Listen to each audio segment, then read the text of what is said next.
आज हम पढ़ेंगे अपना second method. Value added method ख़त्म हो गया है, बट मेथड ख़त्म हुआ है, उसके क्वेश्चंस ख़त्म नहीं हुए। मिसलेनियस जब हम पढ़ना शुरू करेंगे तो मिक्स्ड क्वेश्चन आता है, किसी में इनकम, एक्सपेंडिचर, वैल्यू एडेड इकट्ठा आ जाता है, तो वो बच्चों को काफ़ी टफ लगता है। एक बार तीनों मेथड, 3 मेथड्स हैं, सेकंड कर रहे हैं, एक बार थर्ड भी कर लेंगे तो सब चैप्टर चलना शुरू हो जाएगा। This is your second method, income method. Income method अभी हमने वैल्यू एडेड मेथड पढ़ा था। वैल्यू एडेड मेथड कहता है कि अगर आपने 500 की चीज़ ली है, फॉर एग्जांपल रबड़ ली है, और इसमें आपने कुछ मशीनरी वगैरह ऐड ऑन वगैरह करके समझ लो 800 का ऐड ऑन किया, तो आपने शूज़ बनाए 8 5 1300 के, ठीक है। तो आपने कितनी वैल्यू एडेड की, ये, ठीक है, क्योंकि ये आपकी क्या होगी, value of output, finish goods, ये आपकी इंटरमीडिएट कंजम्पशन, और ये आपकी क्या होगी, वैल्यू एडेड। यही फॉर्मूला था उसका वैल्यू एडेड निकालने का, वैल्यू आउटपुट में से इंटरमीडिएट कंजम्पशन। तो ये एग्जैक्टली क्या थी हमारी वैल्यू एडेड, सारी ये ऐड कर दो, आपकी नेशनल इनकम आ जाती है। क्यों? क्योंकि ये कितना पैसा जोड़ा, इसमें कितना पैसा जुड़ा, जितना जितना पैसा जुड़ता रहेगा उतना उतना इनकम बनती रहेगी, हम ये सोचते हैं। एक और मेथड होता है नेशनल इनकम निकालने का, इनकम मेथड। हम सोचते हैं कि देखो ये भी तो क्या है, ये कितनी वैल्यू ऐड हुई, जो उसकी वैल्यू ऐड हुई उसने इसमें जोड़ के उसमें बेच दी, इसने कुछ पैसा तो कमाया होगा। ऐसे हर बंदे की इनकम निकाल लो, गवर्नमेंट की इनकम निकाल लो, लोगों की इनकम निकाल लो, शॉपकीपर की इनकम निकाल लो, बिजनेसमैन की इनकम निकाल लो। वो कह रहा है वो जो इनकम उसने कमाई है उसमें कुछ मेहनत तो की होगी, उसने कुछ बनाया होगा और बना के बेचा होगा, या तो खरीद के बेचा होगा या बना के बेचा होगा, तो ही उसकी इनकम हुई। तो जब भी आपकी कोई इनकम होती है तो मतलब आपने कुछ काम किया है, वो काम देश में ही किया रह के, तो वो देश की नेशनल इनकम में, नेशनल ग्रोथ में हेल्प करता है, तो वो आपकी नेशनल इनकम निकालने में हेल्प करता है। तो हम क्या करेंगे, इस मेथड में वैल्यू एडेड बेस को छोड़ देंगे साइड पे, हम देश में हर तरह के लोगों की इनकम निकालेंगे, उन इनकम को ऐड कर देंगे और नेशनल इनकम निकाल लेंगे। अब थोड़ा सा इसमें चीज़ें, बहुत आसान मेथड है, सबसे इजी मेथड ये होता है, वैल्यू एडेड से भी इजी मेथड ये होता है, और ज़्यादातर आपको ये और एक्सपेंडिचर पूछा जाता है, वैल्यू एडेड बहुत कम पूछा जाता है। एक्सपेंडिचर सबसे ज़्यादा पूछा जाता है, सेकंड नंबर पे ये, बट ये सबसे इजी लगता है अकॉर्डिंग टू मी, बाकी बच्चों का अपना अपना हिसाब है, ठीक है। वो कह रहा है अच्छा ये इनकम इसमें लेनी कौन सी, इसमें हर तरह की इनकम, अगर आप डेफिनेशन पढ़ो page number 4.7 according to the new book है, according to this method all the incomes that accrue to the factors of production by way of wages, profit, rent etcetera, फलाना फलाना सारी इनकम्स दी हुई है, उसको वो सारी ऐड कर दो। अब इसमें जो इनकम्स लेनी है, इसमें आपने सिर्फ लेनी है ओनली फैक्टर इनकम्स। अब ये हमने पिछले चैप्टर्स में पढ़ा हुआ है कि फैक्टर इनकम क्या होती है। एक होती है फैक्टर इनकम, मैं फटाफट से बताऊंगा। एक होती है ट्रांसफ़र इनकम। फैक्टर इनकम होती है जो हमने फैक्टर्स ऑफ प्रोडक्शन के लिए कमाई है, गुड्स एंड सर्विसेज के लिए कमाई है। अगर मैं आपको पढ़ा रहा हूँ, मैंने कमाया, मैं आपको बदले में सर्विस दे रहा हूँ। अगर प्लम्बर, बिजली वाला कोई भी आपके घर पे आया, वो आपको सर्विस दे रहा है, केबल वाला आपको सर्विस दे रहा है। अगर आपने मार्केट से कोई शर्ट, चेयर, शूज़ कुछ भी खरीदी, ब्रेड खरीदी, वो आपने खरीदी कहीं ना कहीं बनी होगी, फैक्टर में है, जिसके बदले आपको कोई ये कमाई गई है। ये इनकम क्या होती है, जो जनरेट होती है, जनरेट हुई है कैसे, फैक्टर्स ऑफ प्रोडक्शन से। आप पिछले चैप्टर्स में एक बार रीडिंग मार लेना, आपको याद आ जाएगा कि ये एक्चुअली इसके लिए कोई काम किया गया है, तो ये इनकम है, ठीक है। ये इनकम होती है जो सिर्फ ट्रांसफ़र की जाती है, बदले में कोई काम नहीं किया जाता। फॉर एग्जांपल इसमें था पेंशन और स्कॉलरशिप और डोनेशन, इस टाइप की इनकम ट्रांसफ़र इनकम होती है, और ये इसमें इंक्लूड नहीं होती। क्यों?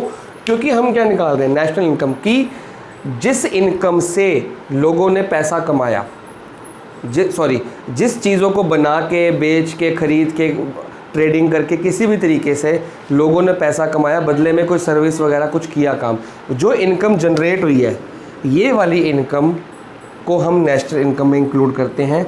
ये वाली इनकम को हम नेशनल इनकम में इंक्लूड नहीं करते ट्रांसफ़र को, क्योंकि इसके बदले कोई फैक्टर काम नहीं हो रहा, कोई मेहनत नहीं हो रही, कोई मजदूरी नहीं हो रही, कोई चीज़ बेची नहीं गई, कोई चीज़ खरीदी नहीं गई, कुछ रेंट नहीं दिया गया, कुछ भी नहीं है, सिर्फ बैठे बैठे आपको इनकम मिल रही, तो देश में कोई ग्रोथ नहीं हो रही। जब देश में कुछ बन नहीं रहा इनके लिए, तो ये नेशनल इनकम में इंक्लूड, ये सिर्फ एक पैसा ट्रांसफ़र हुआ है। जो पैसा इन लोगों ने कमाया, फैक्टर इनकम के लोगों ने कमाया, वही पैसा उसी पैसों में वो उसमें से टैक्स दिया गवर्नमेंट को, गवर्नमेंट ने उस टैक्स में से ये दे दिया। तो ऑलरेडी जो पैसा इन लोगों ने कमाया वो पैसा कहाँ जाएगा? टैक्स में, उसी टैक्स में से ये दिया जाएगा। तो ऑलरेडी ये वाला पैसा टैक्स में है, क्योंकि इसमें से दिया है ना, तो ऑलरेडी ये वाला पैसा टैक्स में है और ऑलरेडी टैक्स वाला पैसा यहाँ पे है, मतलब एक बार ऑलरेडी हम काउंट कर चुके हैं। तो ये वाला पैसा ऑलरेडी यहाँ पे काउंट हो चुका है, आप इसको अलग से ट्रांसफ़र नहीं करोगे, अलग से काउंट नहीं करोगे, वरना डबल काउंटिंग हो जाएगी। ठीक है, तो ये बहुत इंपॉर्टेंट पॉइंट है कि खाली फैक्टर्स ऑफ प्रोडक्शन की इनकम्स आती हैं, और उसमें अगर कन्फ्यूजन है तो पिछले चैप्टर्स पढ़ो, वहाँ आपको मिल जाएगा कि फैक्टर्स के इनकम और उसकी क्या होती हैं। उसमें कन्फ्यूजन नहीं होनी चाहिए, क्योंकि अगर आपने गलती से ट्रांसफ़र इनकम ले ली तो काम हो गया ख़राब। अब इसमें क्या क्या चीज़ें आती हैं? इसमें बेसिकली 5 चीज़ें मेन हेड है, वैसे तो बहुत सारी आइटम्स हैं, मैं सारा आपको नाम नहीं दे सकता, बुक में लिखी हुई हैं, बट मैं आपको मेन हेडिंग जो बुक में है वो आपको बताता हूँ। ठीक है,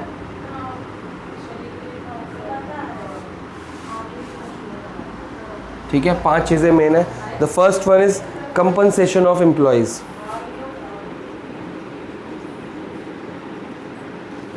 क्या इस पर लेंगे?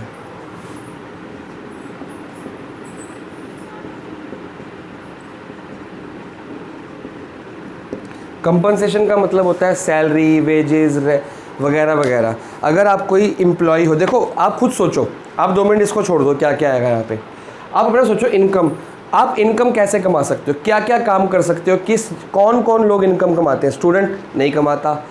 एक एम्प्लॉय जो कंपनी, देखो इनकम कमाने के जो मेन होते हैं, या तो जॉब करेगा या बिज़नेस करेगा, और भी 3-4 चीज़ें होती हैं मैं आपको बताऊंगा। आप अपने मन में सोचो सोचो सोचो सोचो कि क्या चीज़ें होंगी जिससे आप इनकम कमा सकते हो। तो पहली चीज़ उसमें निकल के आती है, या तो जॉब करोगे। अगर आप जॉब करोगे, उससे आप क्या कमाओगे? सैलरीज कमाओगे, वेजेस कमाओगे, इनकम कमाओगे। वो आपकी सैलरी, वो आपकी इनकम, वो आपके वेजेस, वो आपकी, वो सब क्या होगा? वो कंपनसेशन मानी जाती है। आप अकाउंट्स में पढ़ते हो रेम्यूनरेशन टू एम्प्लॉयज़, वो एक ही बात है, कंपनसेशन, सैलरी, कमीशन वगैरह वगैरह वगैरह, ये सारी इसमें आती है। और हम जो इसको नाम देते हैं, बुक में COE लिखा है, बट हम इसको COE नहीं लेंगे, हम इसको सिर्फ C लेंगे फॉर अवर बेटर रेलिवेंस। ठीक है, चलो, तो इसमें आपकी वेजेस आ जाएंगी। जो लोग मेहनत मजदूरी करके काम कमा रहे हैं वो भी इसमें आ जाएगा वेजेस, उसमें उनको डेली वेज मिलता है। सैलरी, जो लोग तनख्वाह पे काम कर रहे हैं वो सब इसमें आ जाएगा। बुक में और भी चीज़ें काफ़ी लिखी हुई हैं, बोनस, इंसेंटिव वगैरह वगैरह सारा। अब इसमें बातें आती हैं कि wages and salaries in cash. एक तो आप कैश में कमाते हो, जो आपको पैसा मिलता है, आपने पूरा महीना काम किया, आपको पैसा मिल गया। वेजेस, आपने डेली काम किया, डेली पैसा मिल गया। एक होता है वेजेस एंड सैलरीज, ये 2 तरह की होती है, इन कैश और इन काइंड, दोनों लेनी है आपने। काइंड अकाउंट्स वाले बच्चे समझ गए होंगे जिन्होंने अकाउंटिंग पार्टनरशिप कर ली है, goodwill and cash and goodwill and kind भी था। काइंड मतलब उसने आपको कुछ पैसा नहीं दिया, या पैसा दिया और बदले में या तो कुछ और सामान दे दिया। फॉर एग्जांपल, घर का कोई सामान दे, अगर आपको सैलरी, मान ली आपकी सैलरी बनती है 50,000 रुपये, आपको उसने 30,000 दे दिए कैश में, और 20,000 उसने कुछ आपको गिफ्ट दे दिया, कुछ आपको उसने लैपटॉप लेके दे दिया, कुछ भी आपको उसने चीज़ दे दी कि चल हमारी तरफ से ये हो गया, तो ये आपकी इसमें सैलरी में इंक्लूड होगी। तो ये भी काइंड माना जाता है और ये इसमें इंक्लूड किया जाता है, क्योंकि ये भी आपको काम करने के बदले मिला है। फैक्टर इनकम होगी ना, कुछ बदले में आपने काम किया, काम करने के बदले जितनी भी इनकम मिलेगी कंपनसेशन ऑफ एम्प्लॉयज़ में आ जाएगी वो। ठीक है, अब काइंड हो गया।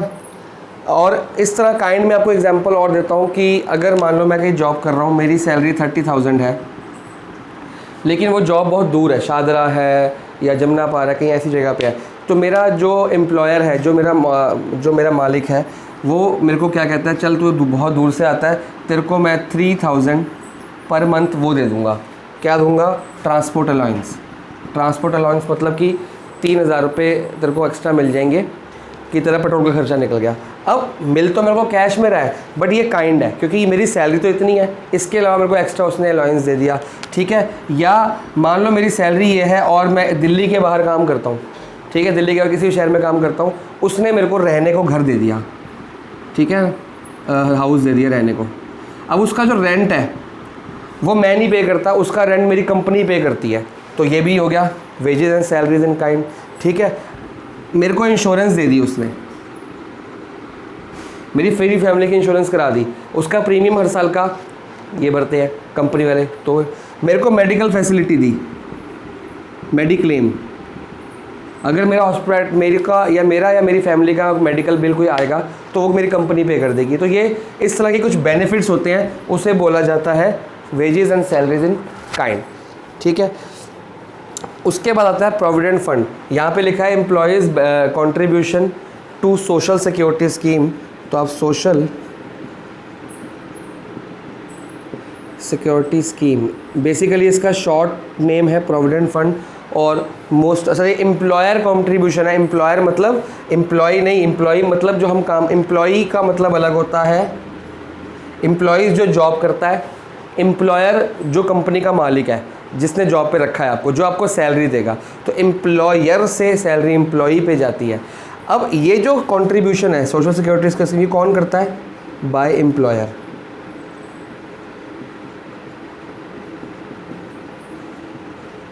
ये आर पे ध्यान देना, ये एम्प्लॉई है, ये आर है। ये एम्प्लॉयर मतलब कंपनी का मालिक देता है। क्या देता है? इसको शॉर्टकट में आप कह भी सकते हो प्रोविडेंट फंड, इंश्योरेंस, LIC वगैरह वगैरह, social security scheme, mediclaim, insurance.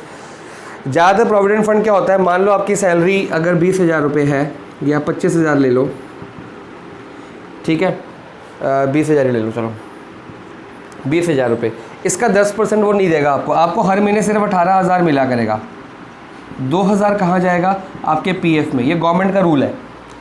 आपको मिलेंगे इन कैश ये, और 2,000 आपके PF में चला जाया करेंगे। जब आप काम कर रहे हो, आपको बहुत पैसों की ज़रूरत पड़ेगी, घर बनवाना है, शादी करनी है, कुछ भी करना है, तो आप वो पैसा इकट्ठा निकाल सकते हो, या आपकी रिटायरमेंट के बाद आपको ये इकट्ठा मिल जाएगा गवर्नमेंट से। उसमें वो PF का खाता होता है, ठीक है। जो लोग जॉब्स करते हैं, जिनके पेरेंट्स जॉब करते हैं, जिनके लोग आसपास जॉब करते हैं, वो उनसे पूछ सकते हैं PF क्या होता है। और PF का दूसरा नाम है सोशल सिक्योरिटी स्कीम। ये सोशल सिक्योरिटी होता है कि आपका खुद का पैसा जमा हो रहा है, आप उस पर इंटरेस्ट भी मिलेगा, आपको ब्याज मिलेगा, आपका 2,000 रुपये जमा हो रहा है, वो इकट्ठा होकर आपको मिलेगा बाद में एक दिन। तो इससे आपको बहुत बेनिफिट होता है। तो आपने, आपकी सैलरी कितनी थी? 18 मिल गई, 2 तो आपकी इसी का हिस्सा है ना, तो आपने कमाई कितनी है? अगर आपको ये दिया है तो ये लोगे, और ये दिया है तो ये लोगे। अगर ये इकट्ठा दे दिया तो फिर दोनों अलग अलग मत लेना, डबल काउंटिंग हो जाएगी। अगर ये इकट्ठा दे दिया तो नहीं लेंगे, वरना ये दोनों लेने पड़ेंगे आपको। वो आपको मैं न्यूमेरिकल्स में समझा दूंगा, ठीक है। तो ये बेसिकली 3 चीज़ें आती हैं जॉब करने वाले बंदे, एम्प्लॉय की, wages, salaries in cash, kind, social security scheme, ठीक है। अब आता है second cheese, rent and royalty.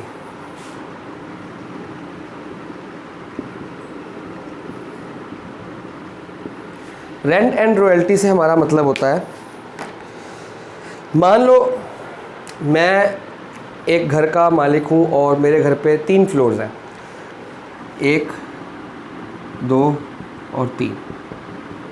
मैं इस फ्लोर पे रहता हूँ और ये दोनों फ्लोर मैंने रेंट पे दे रखे हैं, ठीक है। अब ये जो बंदे यहाँ पे रह रहे हैं, मेरे को क्या देंगे? रेंट। रेंट क्या है? मेरी इनकम, फैक्टर इनकम है। फालतू के तो अब बोलोगे सर तो बैठे बैठे आपने कुछ काम तो किया नहीं। मैंने उसको घर दिया, अब उसके बदले मेरे को रेंट मिल रहा है, ठीक है ना। तो है तो मेरी इनकम, ये मैं बाज़ार में खर्चूंगा, तो ये फ्री फंड में नहीं आ रही, मेरे को उसको बदले में घर देना पड़ा, एक सर्विस दी मैंने उसको, रहने की जगह दी, तो रेंट इसमें आएगा। अगर मैं बैठ के रेंट कमा रहा हूँ, अब ये खाली घर का रेंट नहीं हो सकता, ये आपका बैंक अकाउंट से हो तो इंटरेस्ट में आ जाएगा।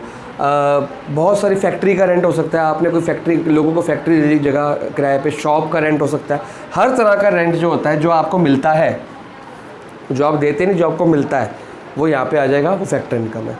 उसी हिसाब से रॉयल्टी होता है ब्रांड नेम। ब्रांड नेम मतलब अगर आज मैं प्यूमा का शोरूम खोलना चाहूँ क्या मैं कोई भी ऐसे शोरूम खोल के बाहर प्यूमा लिख सकता हूँ? नहीं। मेरे को प्यूमा वालों से फ्रेंचाइज लेनी पड़ेगी, मेरे को उनका ब्रांड नेम खरीदना पड़ेगा, प्यूमा, लिवाइस वगैरह वगैरह, मेरे को ब्रांड नेम खरीदना पड़ेगा। वो जो ब्रांड नेम खरीदने की जो कॉस्ट होगी, जो मैं पैसा उसको दूंगा, उसे बोलते हैं रॉयल्टी। ठीक है जी।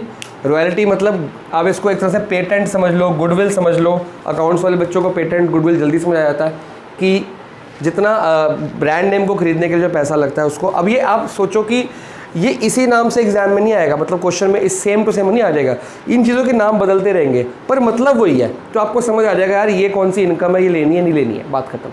ठीक है, तो आप कंसेप्ट पे ध्यान दो, रट्टा मत मारना कि रेंट लेनी है, रॉयल्टी लेनी है। अब रॉयल्टी की जगह पेटेंट दे दिया उसने, गुडविल दे दिया उसने, ब्रांड नेम दे दिया उसने, या फर्म नेम दे दिया उसने, कुछ भी दे दिया, बोर्ड नेम दे दिया उसने, तो आप छोड़ दोगे।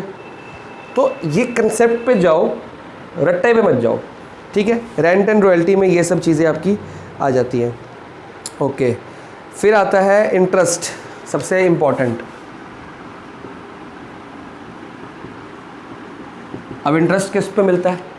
लोन। अगर मैंने किसी को लोन दिया है मेरे को इंटरेस्ट मिलेगा। मैंने बैंक में पैसा जमा करा दी, एफडी करा दी, अपने सेविंग्स अकाउंट में पैसा जमा करा दिया, मेरे को इंटरेस्ट मिलेगा। तो किसी भी तरह का आपको ब्याज मिलता है, उसके बदले आपने पैसा दिया है, बैंक को पैसा दिया है, आपने पैसा इन्वेस्ट किया है, वो इन्वेस्टमेंट का जो आपको रिटर्न मिल रहा है वो इंटरेस्ट होता है। तो आप बोलोगे सर ये तो बैठे बैठे काम तो किया नहीं, आपने पैसा नहीं लगाया।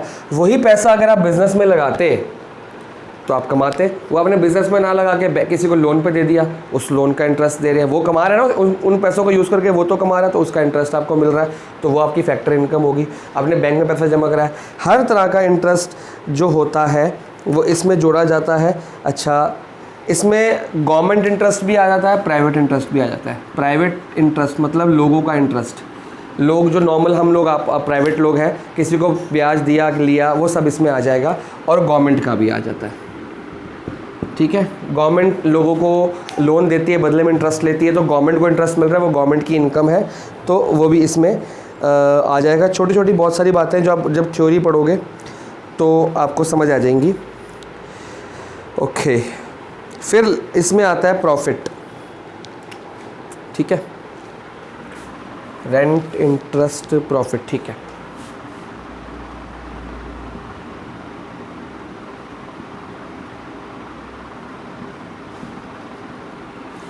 प्रॉफिट। अब यार मैंने कहा या तो बंदा जॉब करेगा तो सैलरी कमाएगा, किराया ले लेगा, ब्याज ले लेगा। बिज़नेस भी तो कर सकता है, ज़रूरी है कि जॉब ही करेगा किराया लेगा, बिजनेसमैन भी तो हो सकता है। अगर कोई बंदा बिज़नेस कर रहा है तो क्या कमाएगा? प्रॉफिट। अब प्रॉफिट किस शक्ल में आता है? जो लोग अकाउंट्स के बंदे हैं उनको सब पता है कि प्रॉफिट मतलब कमाई। इनकम और प्रॉफिट में बहुत फ़र्क होता है। इनकम अलग चीज़ है, प्रॉफिट अलग चीज़ है। हाँ, प्रॉफिट इनकम का एक पार्ट होता है। प्रॉफिट में आपका आ जाएगा, देखो वो प्रॉफिट किस शक्ल में आएगा। आपने पैसा कमाया, जो आपने पैसा कमाया वो क्या करोगे? प्रॉफिट कैसे गिनोगे कितना प्रॉफिट हुआ? आप प्रॉफिट के अंदर लेके आओगे कॉर्पोरेट टैक्स। आपकी कंपनी जितना टैक्स दे रही है, आपकी कंपनी जितना टैक्स दे रही है वो किस पे होता है? आपकी प्रॉफिट पे होता है। तो प्रॉफिट वहाँ से निकाल सकते हो आप। तो आपको टोटल प्रॉफिट कितना अपनी कंपनी ने कमाया वो कैसे पता लगेगा? एक तो कॉर्पोरेट टैक्स ले लो, एक इसके अंदर डिविडेंड ले लो। जो बच्चे अकाउंट्स के उनको पता है डिविडेंड क्या होता है। बेसिकली ये प्रॉफिट होता है किस पे? शेयर्स पे। अगर मैंने किसी कंपनी के शेयर्स खरीदे हैं तो मेरे को बदले में प्रॉफिट मिलेगा, वो डिविडेंड होता है।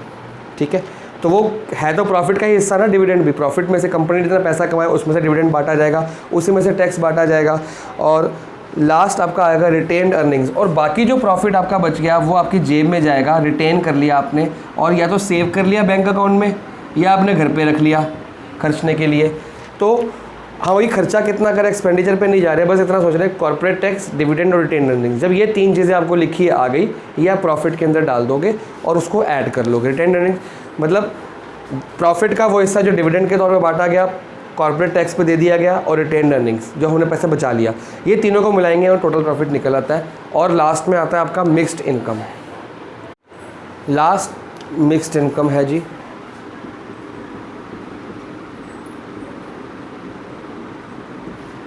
Now what is mixed income? इसके अलावा जो बची कुची इनकम्स हैं वो सारी मिक्स्ड इनकम में डाल दो आप। हर तरह की इनकम जो आपकी आ जाती है, शॉप्स की, मेरी अब मान लो मैं किस में आ रहा हूँ, मैं बिजनेसमैन तो हूँ नहीं, मैं तो एक ट्यूटर हूँ, तो मेरे को सैलरी मिल रही है नहीं, मेरे को रेंट मिल रहा है नहीं, मेरे को इंटरेस्ट मिल रहा है नहीं, मैं कुछ बेच के या कुछ बना के नहीं, मैं एक नॉर्मल सर्विस दे रहा हूँ। तो एक शॉपकीपर क्या करता है, ट्रेडिंग, 500 की चीज़ ली 800 में बेच दी, 200 की शर्ट ली 400 में बेच दी, 1000 रुपये का टायर लिया 1200 में बेच दिया, 1500 में बेच दिया। तो ये सब चीज़ें एक्स्ट्रा जितना भी आप लोग शॉपकीपर हो गए, डॉक्टर्स हो गए, लॉयर्स हो गए, वगैरह वगैरह जितने भी लोग हैं जो कोई छोटा मोटा काम करके पैसा, अच्छा रेडी पटरी वाले हो गए, वीकली बाज़ार वाले हो गए, साइकिल ठीक करने वाला हो गया, रिक्शे वाला हो गया, सब ये सारे इसमें आ जाते हैं मिक्स्ड इनकम में। ठीक है जी, एक्स्ट्रा जितने भी रेस्ट बच गए।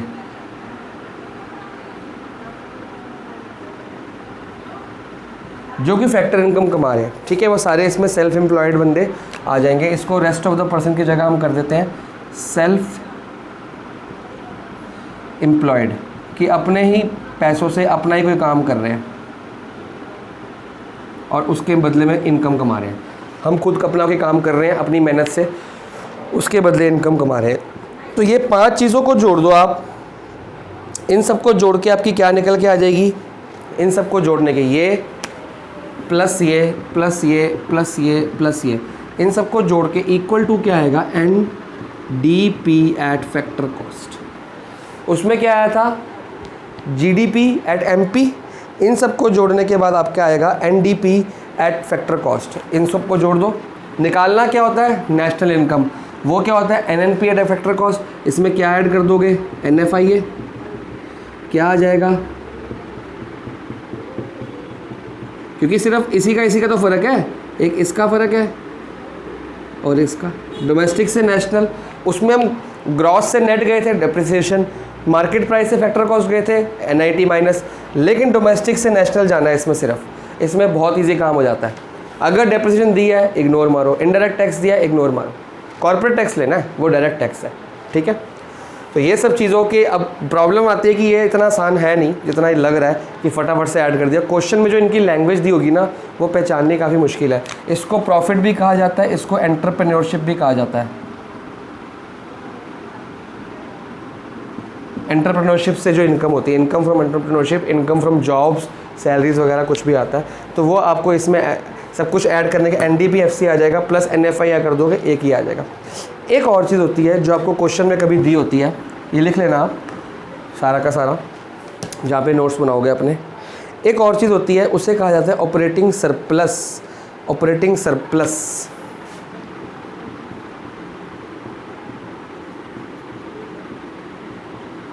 सरप्लस क्या होता है, जितना आपके पास पैसा आया, जो आपने खर्चा किया, जो बच गया पैसा, सरप्लस।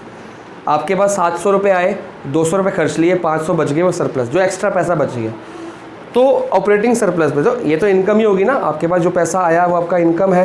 तो अगर आपको क्वेश्चन में ऑपरेटिंग सरप्लस दिया है तो वो लेना है कि नहीं लेना, प्रॉब्लम ये आती है। मैं आपको बता देता हूँ ऑपरेटिंग सरप्लस का फॉर्मूला, इसका एक फॉर्मूला है, वो क्या होता है, ये प्लस ये प्लस ये, rent royalty plus interest plus profit, इन तीनों को जोड़ के बनता है ऑपरेटिंग सरप्लस।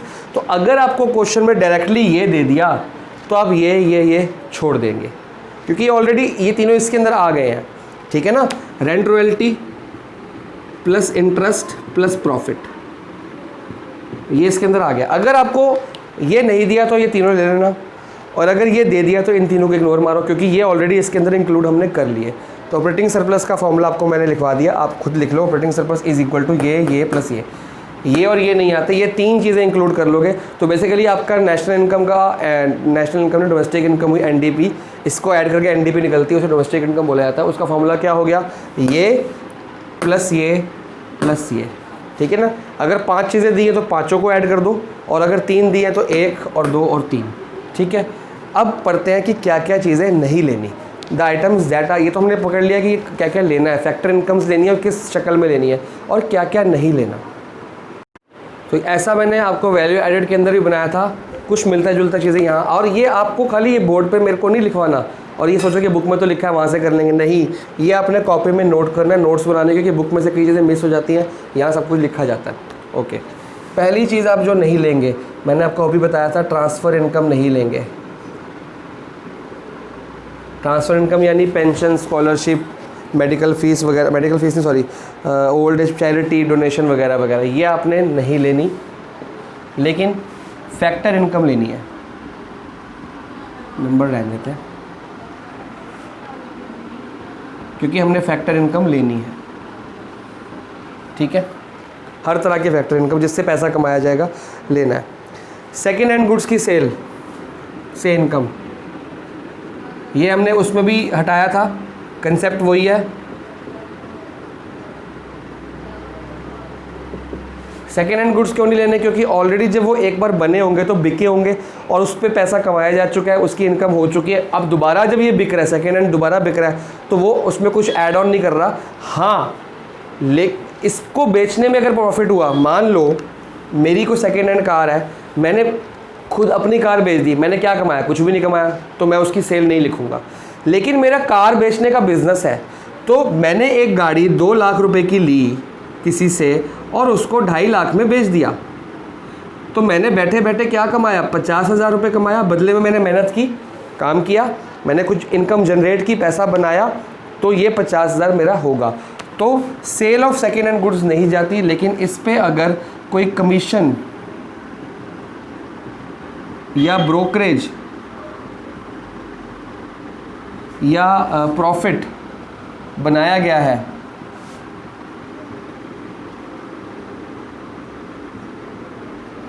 वो लिया जाएगा, ठीक है।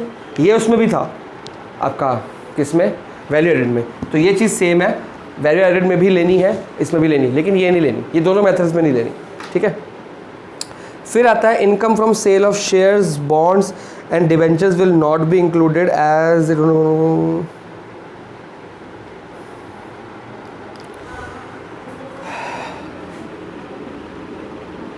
शेयर्स, बॉन्ड्स,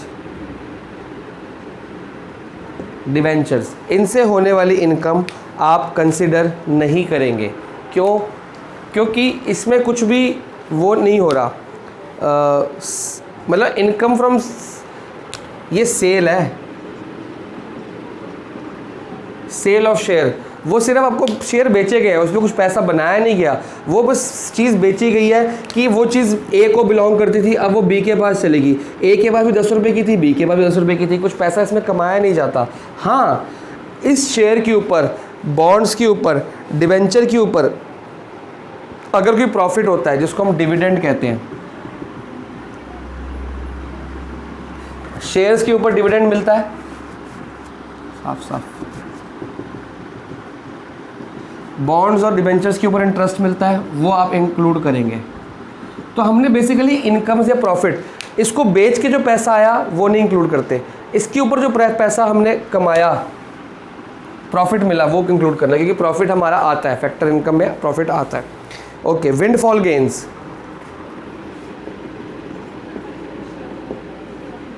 एकदम से कोई प्रॉफिट हो गया, कैसा, लॉटरी निकल आई, लॉटरी। अब लॉटरी क्या होता है, कुछ पैसा, कुछ काम किया नहीं, आपने, बहुत सारे लोगों ने 10-10 रुपये जोड़े, 10-10 रुपये जोड़े,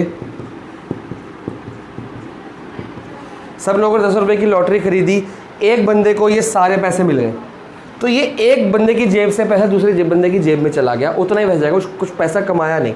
तो लॉटरी निकलना या एकदम से कोई गिरा हुआ पैसा मिल जाना या कुछ भी आपका बैठे बैठे बिना बात के कोई फ़ायदा हो जाना, उसको हम इंक्लूड नहीं करते।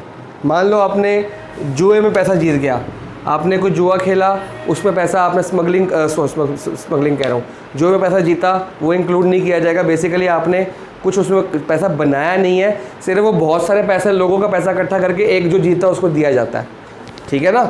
तो वो कोई गेम्स वगैरह खेल रहे हो, हॉर्स राइडिंग गेम होती है, उसके अंदर जो भी जुआ होता है, उसके अंदर पैसा लगाया, तो बहुत सारे लोग मिलके पैसा लगाते हैं, वो एक बंदे को जो जीतता है उसको मिल जाता है, तो उसमें कुछ इनकम नहीं होती देश की, तो उसको नहीं गिना जाएगा।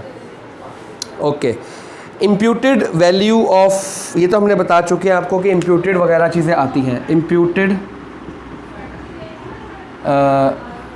रेंट हो गया या इंटरेस्ट हो गया, एक्सेट्रा। इम्प्यूटेड मैंने लास्ट टाइम बताया था, मैं अपने खुद के घर में अपने ट्यूशन सेंटर चलाऊँगा, अगर मैं कहीं और चलाता तो मेरे को रेंट देना पड़ता, अब मेरे को नहीं देना पड़ रहा, मैं उसको गिनूंगा अपनी कॉस्ट में कि यार ये मेरा खर्चा है। तो वो किसी ना किसी की तो कमाई होती है, वो भी गिना जाएगा। ठीक है, अगर आप खुद की जगह पर फैक्ट्री चला रहे हो लेकिन बाकी आसपास की जगह कोई ना कोई रेंट दे रहे हैं तो आपका वो रेंट बच रहा है, वो भी आप कैलकुलेट करोगे। ये हमने 11th के अंदर पढ़ा था, एक्सप्लिसिट और इम्प्लिसिट कॉस्ट के अंदर ये इम्प्लिसिट कॉस्ट थी, तो ये आती है। ये मैंने वैल्यू एडेड के अंदर ही बताया था। Okay, payment out of past savings are not included. Past saving, आपने बैंक में पैसा जोड़ा हुआ है, मैंने आपको बताया जब आप बैंक में पैसा जोड़ रहे हो उसके बदले आपको इंटरेस्ट मिलेगा, तो इंटरेस्ट तो आप गिनोगे, लेकिन जो पैसा आपने जोड़ा वो क्या था आपका, वो ऑलरेडी आपकी इनकम कभी प्रॉफिट हुई होगी तो आपने ऑलरेडी एक बार उसमें यहाँ पे ले लिया होगा। अब आपका पैसा जुड़ी जा रहा है तो आप वो पैसा इंक्लूड नहीं करोगे।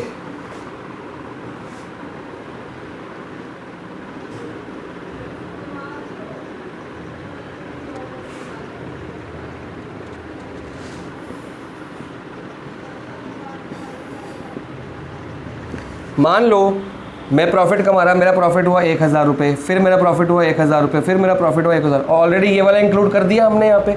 अब ये मैंने बैंक में डाल दिया 3000 रुपये, छोड़ दिया कुछ साल तक, इस पर इंटरेस्ट मिल गया मेरे को 500 रुपये का, ये भी हमने जोड़ दिया क्योंकि इंटरेस्ट लिख रहे हैं, प्रॉफिट भी जोड़ दिया, इंटरेस्ट भी जोड़ दिया। अब ये सारा पैसा इकट्ठा हो गया, बन गए 3500 रुपये। मैंने बैंक से ये पैसा निकाला, इस पैसे को निकाल के मैंने कुछ ख़रीद लिया, पेमेंट कर दी, किसी को दे दिया, कुछ ख़रीद लिया, कुछ भी मशीनरी वगैरह ख़रीदी, तो क्या ये पैसा इंक्लूड करूँगा मैं? नहीं। क्यों? क्योंकि ये 3500 रुपये है ना, इसमें 3000 तो ये वाले यहाँ पे जुड़ गए थे जब ये मेरी सेविंग, जब मेरी प्रॉफिट था जो मैंने बैंक में डाला होगा, और 500 इंटरेस्ट भी यहाँ पे जुड़ गया होगा, तो ऑलरेडी 3000 यहाँ पे और 500 यहाँ पे जुड़ चुके, दोबारा क्यों जोड़ूँ मैं? बात समझ आई? तो अगर आपके बैंक में कोई पैसा जुड़ा हुआ है, उससे आप कुछ खरीदते हो, कोई गिफ्ट टैक्स कोई गिफ्ट देते हो, कोई कुछ भी करते हो एक्सेट्रा एक्सेट्रा, तो वो ऐड नहीं किया जाएगा क्योंकि उससे आपने कोई गुड्स वगैरह सर्विसेज बनाई नहीं है, सिर्फ उसको बेच दिया है, उसको दे दिया किसी को, वो आपकी इनकम, ये दूसरे बंदे की इनकम। मान लो ये 3500 रुपये किसी और को दिया आपने, तो उसकी तो इनकम होगी ना, तो वो इनकम नहीं गिनी जाएगी क्योंकि उसके बदले में हमने कोई गुड्स नहीं दी, कुछ ख़रीदा नहीं, कुछ बेचा नहीं, कुछ बनाया नहीं, वो ऑलरेडी 3500 आप यहाँ पे कैलकुलेट कर चुके हो। यहाँ पे करने से डबल डुप्लीकेशन हो जाएगी, डबल काउंटिंग हो जाएगी। तो यहाँ पे हमारा ख़त्म हो गया मेथड्स। इसके अलावा ये नहीं कि ख़त्म हो गया तो बस यही चीज़ें हैं, इसके अलावा और बहुत सारी चीज़ें हैं जो इसमें ली जाती हैं और नहीं भी ली जाती। वो आपको पेज नंबर 4.19 4.17 से स्टार्ट हो रही है। 4.17, 4.19 सब कुछ दिया है, कौन सी चीज़ें लेनी है, कौन सी चीज़ें लेनी है और कौन सी चीज़ें नहीं लेनी, और ये बोर्ड में आती है, बहुत सारी चीज़ें बोर्ड में पूछी जाती है। अगर आप पेज नंबर देखो, पेज नंबर आपकी बुक में एज़ पर न्यू बुक 4.172 से चलता जा रहा है, वो 4.17 से लेके 4.27 तक 10 पेजों का ये पूरा ब्यौरा है। इसमें बहुत सारी आइटम्स हैं, पूछा जाता है बोर्ड में कि ये लेनी है तो क्यों लेनी है, ये नहीं लेनी तो क्यों नहीं लेनी। खाली न्यूमेरिकल नहीं आता इस चैप्टर में से, मैं भी आपका टेस्ट लूँगा बाद में कि ये लेनी है तो क्यों लेनी है, ये नहीं लेनी तो क्यों नहीं लेनी। एक ऑनलाइन जो हमारी BST की क्लास होती है वो टाइम फिक्स के उस करके उसमें हम इको थोड़ा सा कर लेंगे कवर अप कि ये लेनी है तो क्यों लेनी है, ये नहीं लेनी तो क्यों नहीं लेनी, उस हिसाब से आपको बताया जाएगा। ओके, तो अब करते हैं एक आध न्यूमेरिकल स्टार्ट। जो सबसे इजी वाले न्यूमेरिकल्स हैं वो मैं आपको अभी एक भी नहीं करा रहा, आप लोग खुद ट्राई करो क्योंकि हर चीज़ आपको दिखानी पड़ती है। आपको मैंने बता दिया 5 चीज़ों को ले लो, फॉर्मूला आपके पास आ जाएगा। मैं अभी आपको मैसेज भी कर दूंगा व्हाट्सएप पे फॉर्मूला है क्या, वो 5 चीज़ों को ले लो, फॉर्मूला आपके पास आएगा। सिंपल 3 से 4 न्यूमेरिकल्स मैं आपको एग्जाम्पल के तौर पर दे रहा हूँ। बुक में डायरेक्ट किया, बुक के मेथड से ना करना, आप अपने मेथड से पहले सारी चीज़ें। कंपनसेशन ऑफ एम्प्लॉय, देखो आपको क्या निकालना है, compensation of employee, rent royalty, interest, profit और मिक्स्ड इनकम। जब इनको आप ऐड कर लोगे आपके पास क्या आ जाएगा, NDP @ FC। ठीक है, अब इसके बाद आपने G निकालना है, N निकालना है, MP निकालना है, वो आपने पिछले चैप्टर में सीखा हुआ है। बेसिकली ज़्यादातर NNP मांगा जाएगा, तो इसमें NNP @ FC का फॉर्मूला क्या है, NDP @ FC + NFI है। अगर आप ये निकाल लोगे, इस सब कुछ में NFI ऐड कर दोगे, आपका NNP FC आ जाएगा। इसके अलावा GNP वगैरह भी मांगा गया है, वो मैं आपको नेक्स्ट क्लास में खुद सॉल्व कराऊंगा पूरे बोर्ड पे। फ़िलहाल आप ये लिखो, और कई जगह पे ऑपरेटिंग सरप्लस आ जाएगा, तो इस तीनों को मिला देंगे, या तो ये लिखा आ जाएगा या ऑपरेटिंग सरप्लस लिखा हो। तो या तो 5 चीज़ें लोगे या 1 2 3 चीज़ें लोगे, आप ट्राई करो, नहीं होंगे तो मैं तो अगली बार कराऊंगा ही कराऊंगा। तो एक बार मैं आपको होमवर्क देता हूँ, इसको ट्राई करो।